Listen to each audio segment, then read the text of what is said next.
All right, what's going on? It's Bobby Skinner talking Giants, your Week 3 film review. Obviously, this one didn't work out so well for the New York Giants. 49ers got a lot of talent. We'll go through stuff like, was it game plan issues? Was it personnel issues? Was it pass rush? Blah, blah, blah. We'll get into all of it. Offensively, what the issues were, where they missed some opportunities. So let's get into all of it. Make sure to like and subscribe to the channel. Make sure. Makes it worth it, even in the losses. It's actually more important for you to do that in the losses. So let's get into it. Week 3, Giants loss. So here's just a theme that I have, and it's with Bobby Okereke, the linebacker. I need him to play faster from the jump of games. Because when he plays fast and aggressive, man, he makes some great plays. But here, so we know we have Jihad Ward jumping down into this gap, right? So which means Okereke has to get over the top on this. But instead, we're like making this block 464 on us.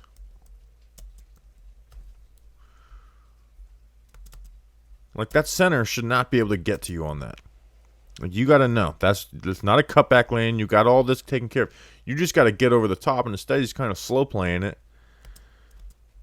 And again, he doesn't make the difference on this play. But that was just something that I saw show up kind of throughout the film. Now it got better throughout the game, but I want him to start fast because he's a fast player, but if he doesn't play fast, then he's a slow player. Next play, we got a 3rd and 8. This is kind of a cool defensive look by Wink Martindale blitz. So you have Isaiah Simmons on the field. You got Pinnock deep. So obviously we're in some man coverage, right? So we're manned up here. What I think is cool about it is with Simmons, you could rotate him deep. Like the deep safety is Isaiah Simmons on this, which I think is pretty cool. What's not cool is that they gave up a first down. They stunt with their pressure. And I thought Hawkins had a really bad game. Just mistimes his punch. And that just makes it easy for Jauan Jennings. Mistimes the punch. And then McKinney. I want to see McKinney start to play a little more instinctive. You're playing against Brock Purdy as 3rd and 8. He ain't running the ball. Read his eyes and go. Like we're going to see Hufanga on the other side for the 49ers. Like he's aggressive. He reads eyes and go. Like read his eyes, see this route, and go. Go. Because they're going to try and get the ball out quick on this. But instead the ball is getting thrown right by your hand. Let's see it from this angle. Like it's over here. This is where it's going. What are we stopping right here? If they turn into whatever, but read the receiver. Like when you're at this point, turn your head, see what you got going on here, and go. Instead, the ball's just going right over your fingers. Where if he plays just a little faster, Purdy maybe doesn't even throw this and it turns into a sack. But instead they're getting a first down with some yak. 3rd and 10, down at the goal line. Giants line up in a cover 0 look. We got 7 guys on the line. Man. It's a true cover 0 rush, which the Giants did a lot of. I think they ran it 6 times in this game, which is as much as Wink gets into those looks, actually running cover 0, they ran it 6 times. Now, they keep Kayvon, and he got called for this later in the game, which was bullshit. But to protect the middle of the field, to get physical with this and just drop right here, just to get rid of any quick, easy hot routes. And then you get the one-on-one with Banks on Debo. Now, Banks loses this, right? But luckily, pressure affects this throw. Banks does a good job getting underneath this, fighting for that inside, getting to that inside leverage, and just drops an interception right through his hands. But again, you see the pressure. Purdy, man, I got a lot of respect for Purdy. He gets a lot of crap, and I get it. Like he has plays like this where he's inaccurate, but I went through this entire game film. He got blitzed. He moves in the pocket to where he needs to be, and he almost never makes the wrong decision. He misses throws, but he never makes the wrong decision. Here he gets pressure, gets hit, and that could have taken 3 points off the board. You kind of got to catch that. but better than a touchdown that he gives up later in this game. All right, offense. One of the few positive plays we're going to go through on this. 3rd and 4. Quick little throw to Wandale. I think this was his first snap back. Wandale, who needed a lot of work on his releases, his route running at the top. This is a really good release, right? I mean, totally influences this DB to get outside leverage, break in, make a catch, and you convert on first down. Now, the safety, Hufanga, all pro. He played aggressive. Like, they played the Giants aggressively because they expected the ball to get out quick because they trusted their rush, and they kind of self-scouted that. They kind of were giving up the quick game, and this is a game where they did not give the quick game. Oh, sorry. All right, next play. Giants are running wham, which they scored a touchdown on later in the game, but they ran it differently later in the game, and I thought this was pretty interesting. This is the traditional way that you run wham. So what you're doing is you're just like switching responsibilities. So you're going to have Neal out here. McKeithen is going to influence, block here. Bellinger blocking here. Lemieux is going to block here. And what you're trying to do is get these linebackers to read false keys, right? To either stay frozen or move to the left like they do, right? Which allows Josh Ezeudu and JMS to get angles. Which, again, well, Ezeudu doesn't because Fred Warner's so fast. JMS does, though, and seals it off. Now, a key block in this, too, though, is Slayton. Slayton's got to come and get to this shoulder, which he doesn't do a great job of. But also Evan Neal loses versus Bosa. But I'm not really putting on this on here to talk about how guys played on, but just the way they called that, and we'll see how they do it later in the game. Here, let's see if we can count. 1, 2, 3, 4, 5, 6, 7, 8, 9, 10. We have 10 men on the field. This is the first drive of the game, opening script. You have 10 men on the field. That happens so much for the Giants. Giants run post wheel. You got Hyde on the post, Waller on the wheel. There's usually somebody out in this area, but guess what? There isn't anybody out in this area because they only have 10 guys on the field.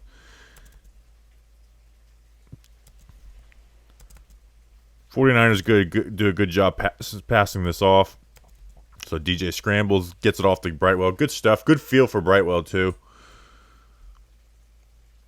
See. Step up. And the linebacker, I love the 49ers quotes after the game. Like, I'm surprised they didn't run. Well, yeah, that's what you guys are like You guys kind of had Fred Warner on Daniel Jones duty all day. Of course they didn't run a ton. All right, back on defense. A screen, a 3rd and 15 screen. Giants line up, off coverage, deep, quarters coverage. Is this Wink Martindale's fault or is this the player's fault? We got pursuit. We got both these guys taking the outside. And again, Okereke. This is where Okereke is the one who bothers me on this. You got to play fast and you got to play your lanes. Go. And watch, Okereke just blocks himself by slow playing this. Just blocks himself and then in turn blocks Pinnock with it. Like, you got to trust. You've got someone behind you. So play your lane. Play this fast outside, and then Pinnock can go inside. Or if you want to try and undercut it, and then Pinnock. But now you allow this guy to block 2 blockers because you slow play it, which means Pinnock has to break down. He doesn't know which way to go. And then they're getting a first down. So that's my thing with Okereke. Play fast. Because when you play fast, this defense can be so much better. When you play slow, it's a real issue. Play fast. Trust the guys behind you. Now we got another screen play. 3rd and 13. This time, we're in man coverage. Man. Got a deep safety cover 1.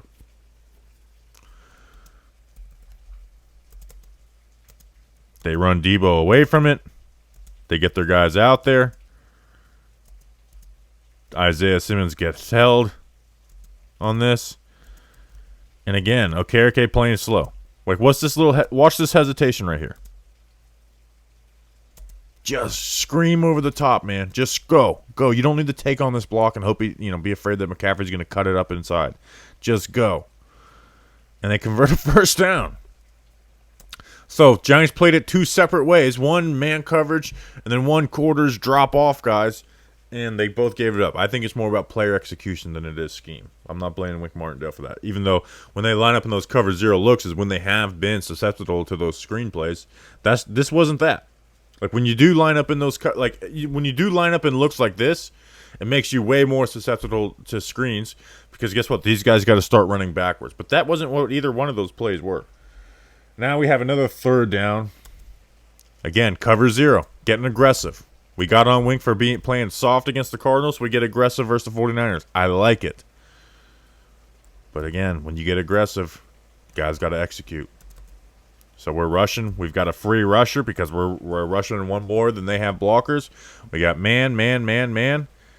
And we have to Deonte Banks can't lose to 7th round rookie Ronnie Bell, which, by the way, fun fact, Ronnie Bell also scored a touchdown on him last year at Michigan. You just can't lose this. You know you have inside leverage, right? If you know you have inside leverage and you know you have a free rusher, which means you know that there's essentially no way he's going to work inside. And this is not some great route from Ronnie Bell. He almost like tells the story, telegraphs where it's going. I hope the rain in the background is not distracting because it's sure as hell distracting me. Wait to do this at midnight, freaking Sunday night, and all of a sudden it starts raining for the first time all day. And you just got to fight through this. And Bell does a good job using his body to, protect the ball. I mean, this is where the freak athleticism's got to show up.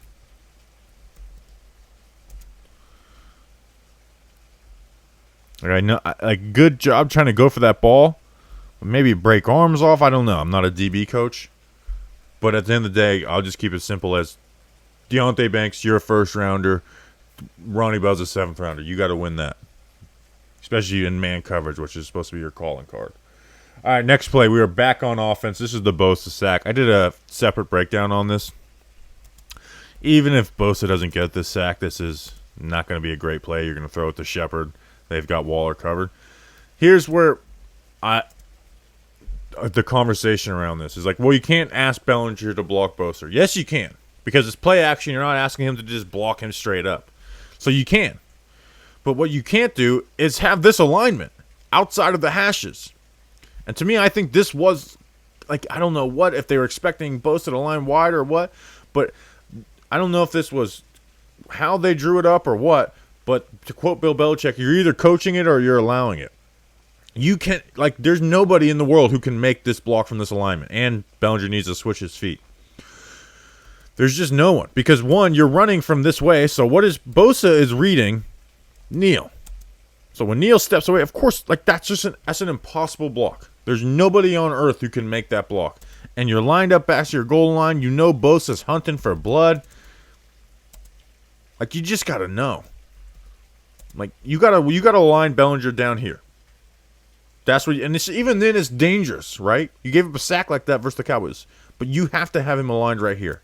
Because there's no one in the world who can make that block. And it's like a drive gets ruined from the first play. All right, next play. We're back on offense. Okay, so we have a first down and a second down and a third down we're going to go through right here. And I love doing these all together. I love that they just happen to be right in a row. So you got Hyatt. You're going to motion Slayton. Hyatt's going to be on the corner. Slayton's going to show like he's running that over route, but he's going to put his foot in the ground and pop back out. Now, side note, I know it's easier said than done, but I would like if there maybe is some type of option in this, because this is a concept they run so much where, hey, they'll have one on the post from the opposite side or run the over, where, hey, you can read the leverage. Because if you keep this as an over, this safety's bailing. This is a big chunk play, right? That's a nice chunk play. So I wonder if there's something they can add, and because, hey, we can read the leverage off of this. But the larger point on this is a ball Daniel Jones has to throw to Jalen Hyatt. We see how open he is right here, right? But you see Daniel Jones is scrambling. Well, he couldn't have thrown it. He's scrambling. Wrong. Jalen Hyatt, and this is going to have to be a bigger conversation with Daniel Jones as we ask for him to take a step forward, especially with the contract. Now that he has a player like Jalen Hyatt, there's no excuse to not throw these passes. In reality, he should know he's throwing it right now. This safety is not going to make a play on it. This defensive back has opened his hips and lost his leverage. And this guy is fast as hell. Faster than anything you've ever had. At this point, DJ has a clean pocket. He should know he's throwing it. At this point, there's no excuse. He's won. He's won. And this is designed for Jalen Hyatt. This is what the play is designed for with Jalen Hyatt. This has for DJ to grow and to live up to his contract. These are the types of throws you have to pull the trigger on. There's no I hate the word excuse in football. There's no reason to not, because now you have the personnel with a guy like Jalen Hyatt. So there's no valid, this has to be thrown. And now we're bailing right here, and he's won. Now, good job of getting rid of the ball last second. You maybe don't have to take the hit on that. But again, this ball needs to be thrown. This ball needs to be thrown. Throw it right here. I watched this guy take way too many hits throwing the ball down the field in 2019 to say he can't make that throw. Now, next play. This was a play that got screenshotted from the broadcast and was shared 25 times on social media until finally I got pissed enough to say something. This is a very similar concept, right? Where you have Hyatt on the corner and you have Waller on the over route, so attacking this area of the field.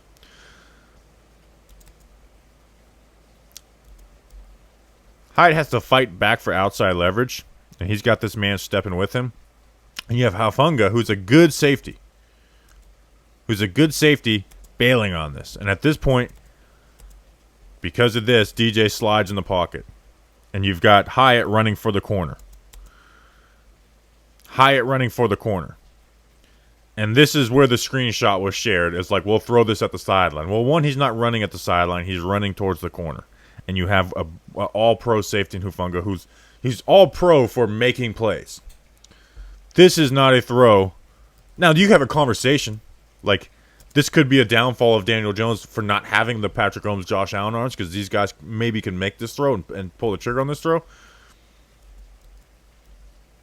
But this is definitely not a play I'm putting on film and saying you have to throw this. The other one, absolutely. I will argue that one till I'm blue in the face. This is one where I disagree. Hey, and you had a nice completion on it. They vacated all the zones, right? They went to they covered up Waller. They covered up Waller. Guess what? They're going to play it like that. Take what they give you. Slide in the pocket. Get Matt Breida. Live for 3rd and 2. Now we get in our 3rd and 2. And we give up a sack. And look at these routes at the time of the sack. 49ers played aggressive, man. They played press man. You've got pressed up here. You got pressed up here on the whip. You got Fred Warner playing the flat. You've got Darren Waller bracketed. You've got Slayton pressed up. There's just nowhere to go.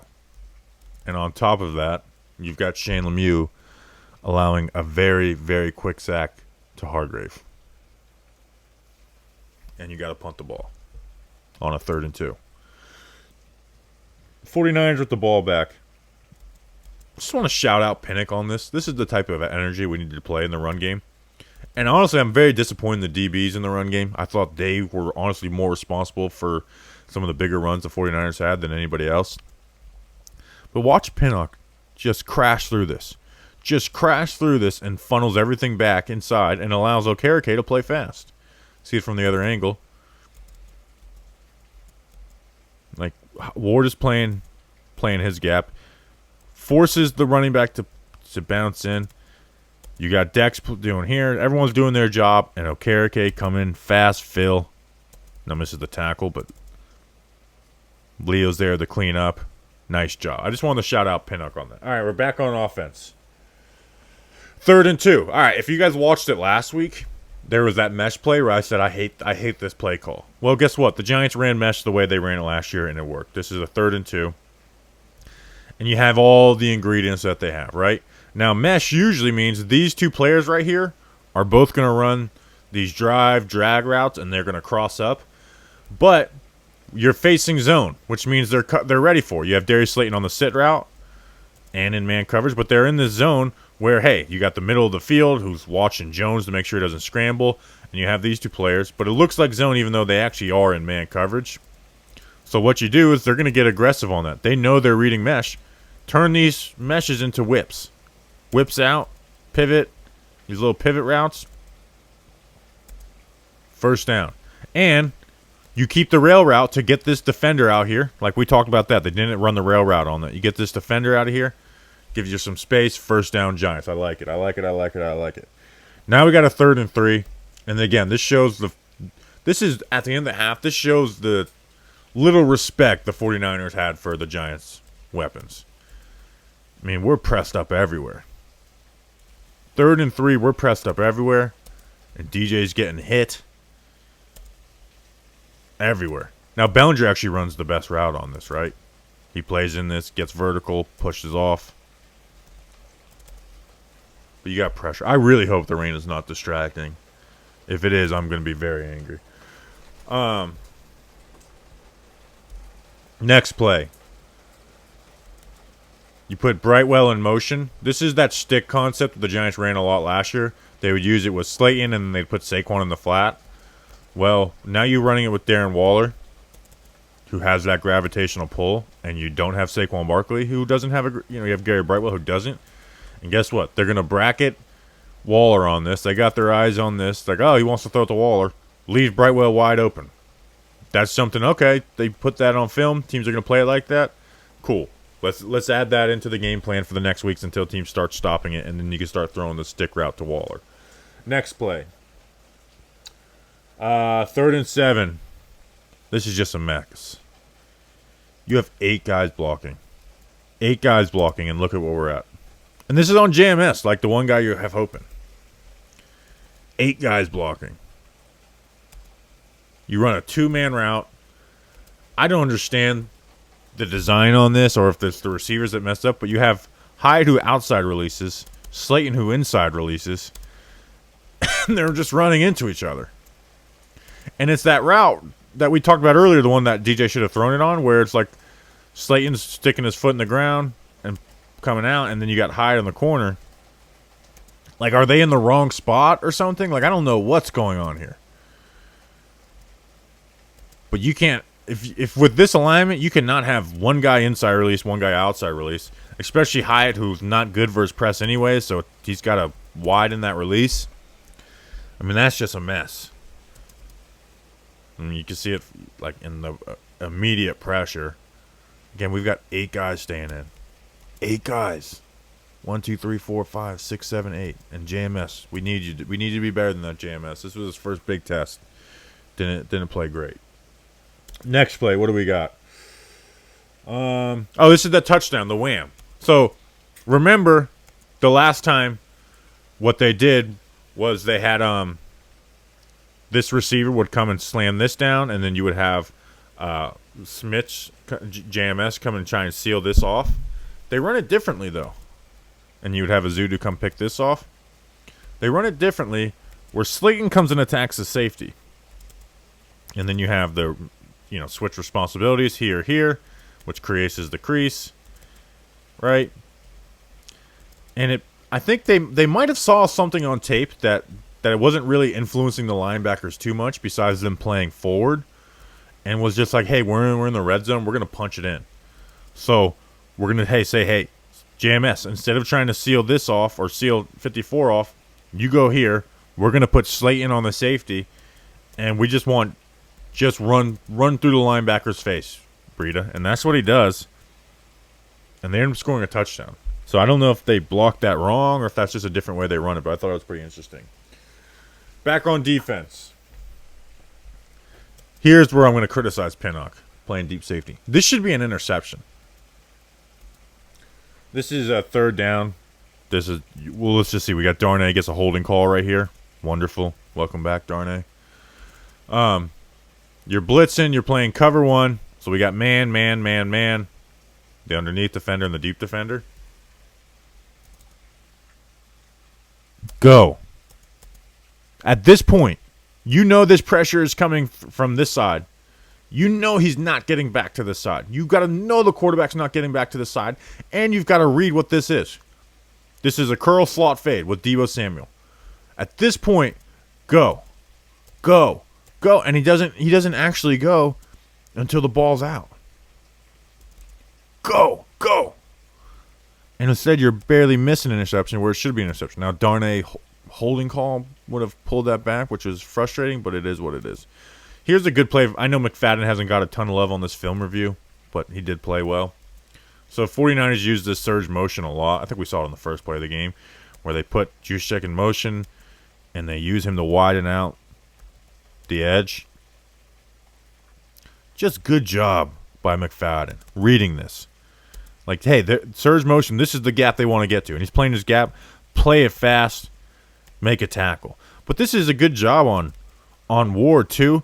Good job on Adore. Hey, he's not able to bounce this out. He's forced to go inside. And McFadden gets himself a nice tackle for a loss. Is able to celebrate. Good stuff from there. Next play. This is very simple, and the 49ers had quotes on this. I mean, they were just jumping the quick game. So, usually you see this. You see a team that gives up the quick game like the 49ers had in the previous 2 weeks of the season. So, you see this player with this alignment and this safety. So, you're expecting him to play the run on this, right? That's just what you're expecting him to go and fill right here because you're playing with a light box, especially with this alignment, and this safety is going to be responsible. So the Giants see that. DJ sees that and says, I'm going to throw a little smoke. I'm going to throw a little smoke right here. We're going to block it up, and then we're going to have Wandale hopefully on a one-on-one. And this is what the 49ers were like, we want you to throw. We want to show you that you can get this stuff, but in reality, we're ready. I mean, they were aggressive.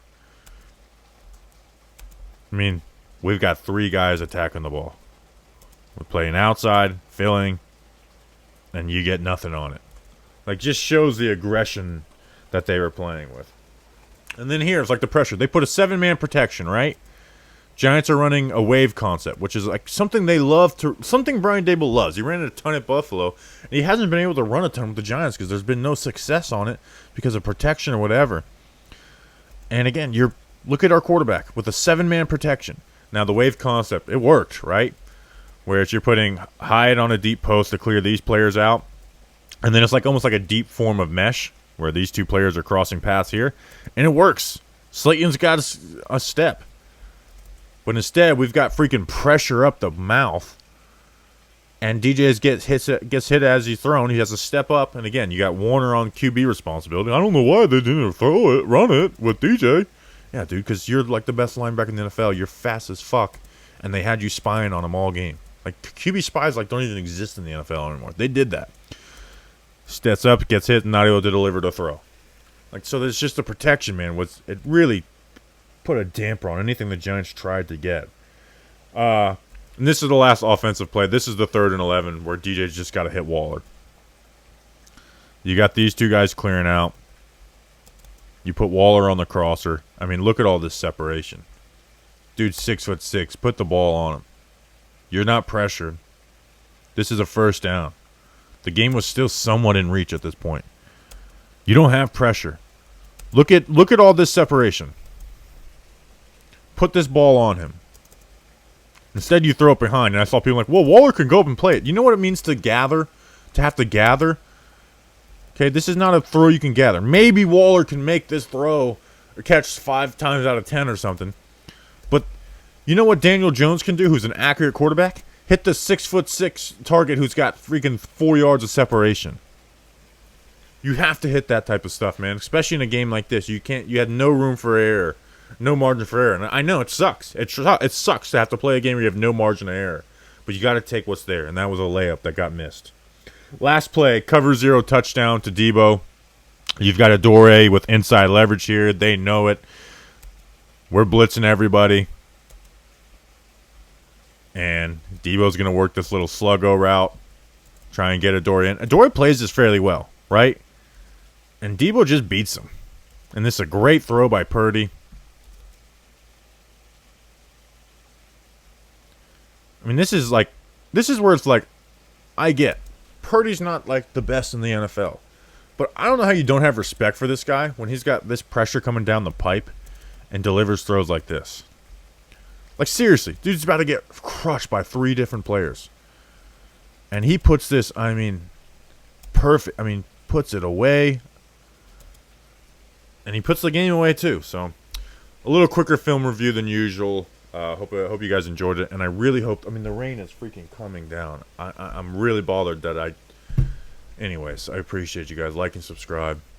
Hopefully the rain didn't fucking destroy this video. Let's go, Big Blue.